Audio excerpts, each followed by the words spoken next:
But today I'm back with another Zoom interview with my new friend Alison, who asked me to reach out to me to be on my YouTube channel. So today we are going to be learning about a different type of cerebral palsy, because I know I advocate for all awareness about all the different types of cerebral palsy, and I talked about my type with if you're new here, have to call them provider, and I also talked about half the side of provider on here too. But I never talked about what Alison had with his Hemiplegia cerebral palsy. So if you want to stick around and hear about that, please do. If you're new here, please subscribe. We are 2 away from 600 subscribers. And when you're done watching my channel, head over to Alison's TikTok and YouTube channel. All that information will be down below for you guys. All right, so do you want to introduce yourself, Alison? Sure. Hi, everybody. My name is Alison Clark, and like Anna said, I have hemiplegia, and she and I met through talking with each other on Instagram. So we met on Instagram. Mm-hmm. All right, I'm doing coffee too. Okay, so my first question is, I know you have hemiplegia cerebral palsy. Do you want to explain what that is for people who might not know what it is? Of course. Hemiplegia is a brain condition that can affect either the left or right side of the body. And I have it on my left side, just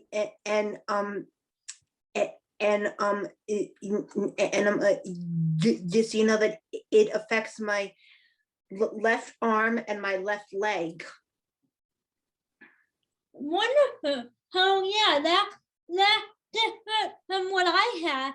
That I have this kind of palsy with my whole entire body, but primarily my right side. Right. So yeah. I know you weren't diagnosed until 9 years old. Do you want to explain what life was like before you were diagnosed?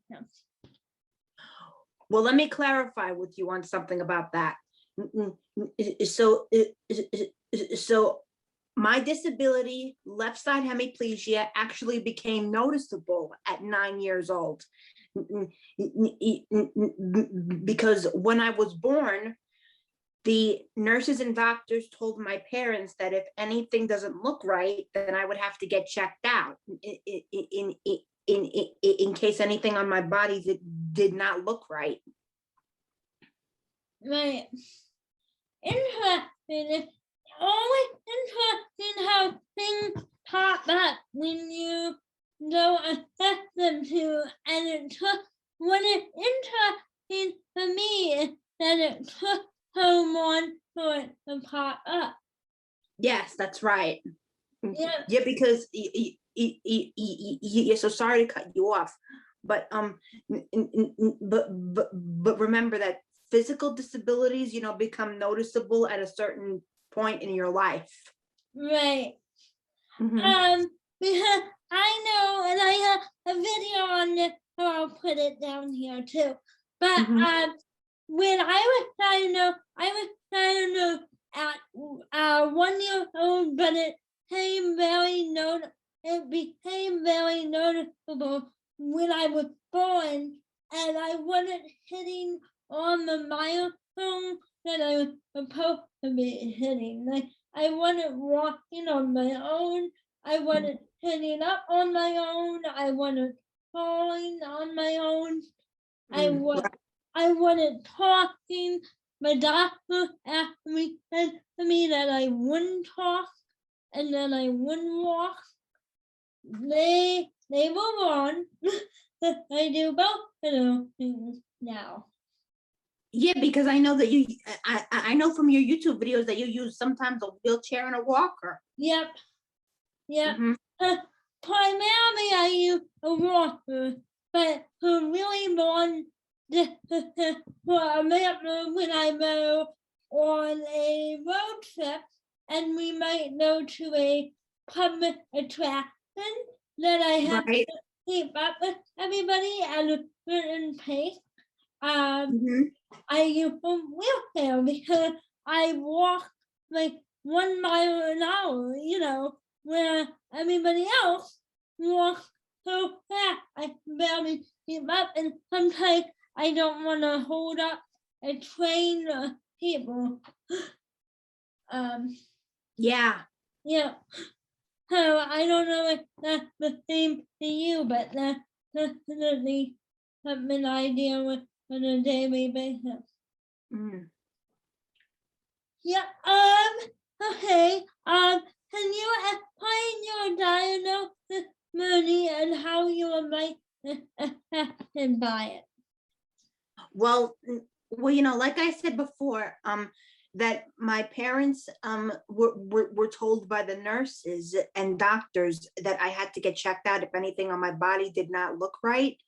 But as I got older, I had to go for therapy, and because but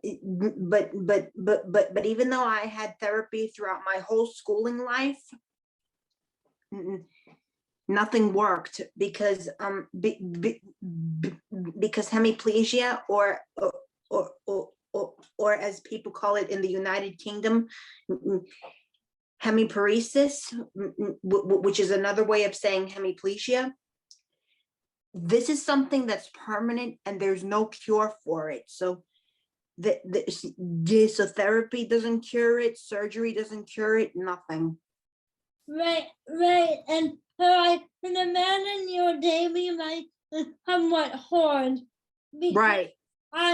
Because I too only have one half of my body. People would not know that because I can move both my hands. But if I were to pick something up, or hold something in my right hand, it's gonna end up right on the floor, and I'm not gonna be able to pick it up, So a Right. lot of people are like, oh, what do you mean you can't use your right hand?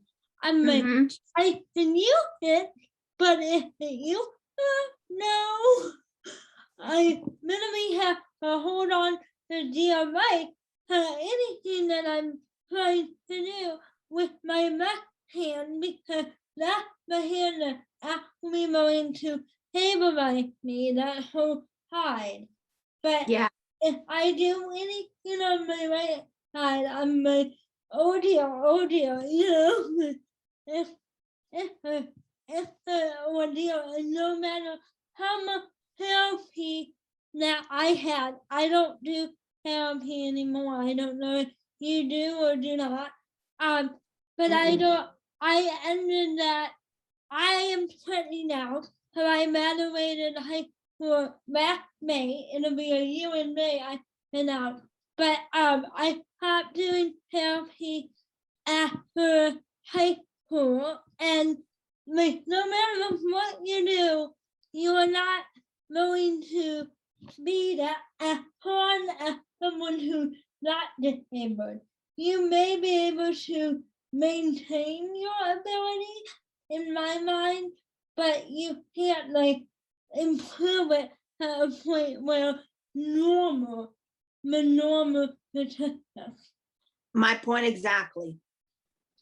Yeah, and my people are like, doesn't therapy help? And I'm like, yeah, it helps maintain what you already have. Or are we going to build up what we are missing in the side that doesn't work? Probably not. Yeah. Because that would take years. Maybe decades. Yeah. Yeah, her week. And yeah, so anything that takes a normal person 5 minutes to do probably take me and like 2 hours to do. Oh, 2 hours? Yeah, Oh. it takes a long time to get things done. If I were to dress myself, it would take me 2 hours. So it's all about time management. And I don't know if you feel that way too, but anything that we do in our day, we might take forever. Exactly. Yeah, not if we ask for help, but if we're trying to do it independently, you're going to be waiting on for a long time. Yeah. Yeah. Let's see. What the funniest part about having a what is the hardest part about having a disability? So, so wait a minute. When you say funniest thing, do you mean like funny? Do you mean like funny haha or funny weird? Either one. Oh, well, the funniest thing about having a physical disability, but you know that it's no laughing matter. Um, well, that's actually a really hard question. The funniest thing, in a weird way, is that when I was in school, that you know, kids used to always bully me about Right. this. Because you know what that's called, right? Stereotypes with people who have physical disabilities. Yeah. Yeah, that's called ableism. Right. And I done a video about that. Yeah. I don't know, have you seen that video? Mm-hmm. I did. And so yeah, I completely understand. And I don't know if this happened to you too, but the bullying part would not happen directly to my face. But let's say if I were to text somebody and be like, "Hey, do you want to hang out this weekend?" They might text me back and be like, "Oh yeah," take pity on me, and then maybe 24 hours before we actually hang out, "Oh, I'm sorry, I had to be at a family thing," and then an hour later, even on Instagram, and you see them hanging out with other people. Yeah, and not only that, but you know, let me just say that that you know, these things are cyclical. Because ableism is something that never goes away. I mean, these types of conversations are things that you know, catch fire and go viral, and everybody talks about it. But yeah, but conversations about disabilities are something that never go away. And this is something that people haven't been talking about forever, you know. Right. We've never, people with physical disabilities have never had a comfortable relationship with ableism, and you know, just like people that are from the UK, Germany, the United States, have never had a comfortable relationship with you know, ableism. Right. And I have to agree with you because nobody was going to talk about the fact that, like in public or in high school or in elementary school, you don't have any proper disability education. Right. And nobody really talks about, oh, should have that, not only for able-bodied students, but we should also have it for teachers and educators, because when people like you and I who don't have a mental disability go into a classroom, and say, hey, we can do everything that a normal person does, but with a mental modification, they basically dumb it down. Like, we don't have any idea what we're doing. And sometimes, I don't know if you feel this way either, but sometimes when people do that, you feel like you didn't really earn your diploma or earn your right to do something, or really earn it. It's always given to you. Because, Right. yeah. Mm-hmm. Yep. I know I only had 2 teachers in high school that really had an idea that, nothing was going up here, Yeah. And then what really bothers me is when people say, oh yeah, we have a disability in student path. They said, oh yeah, we have a art path for disabled people, where the disabled person is paired up with an able-bodied person, and they call that in student path. And honestly, that's not really in student. In student, when you're in with all able-bodied people, not half and half. Yeah, because because both you and I are members of the disability community. Right. Mm-hmm. Yeah. So yeah, ableism is everywhere. Yeah, and it needs to stop. Yeah. Mm-hmm. This is why I have my YouTube channel and my podcast. Oh, that's cool. Yep. That's why I started it, because I was tired of people making assumptions. Yeah. Yep. Okay. What is the most challenging part about having a disability? The most challenging part. Yeah. Okay, so the most challenging part for my disability, left side hemiplegia, was when I was in school, and I had a hard schooling life in my younger years. I didn't know what to expect. I didn't know what to say. I didn't know how I was going to get bullied. And when I was a kid, I wasn't a big target of bullying, but I was a big target. I wasn't that big of a target, but kids used to mock me from behind my back. They would they would assume that something was wrong with my arm, and they always wondered, why do I walk the way that I walk too? Because like I said earlier, it also affects my left leg. Right.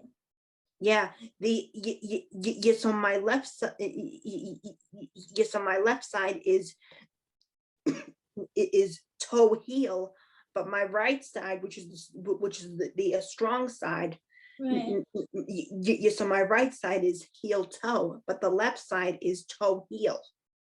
Mm. Yeah. Yeah.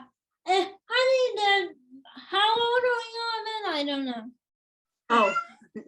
Well,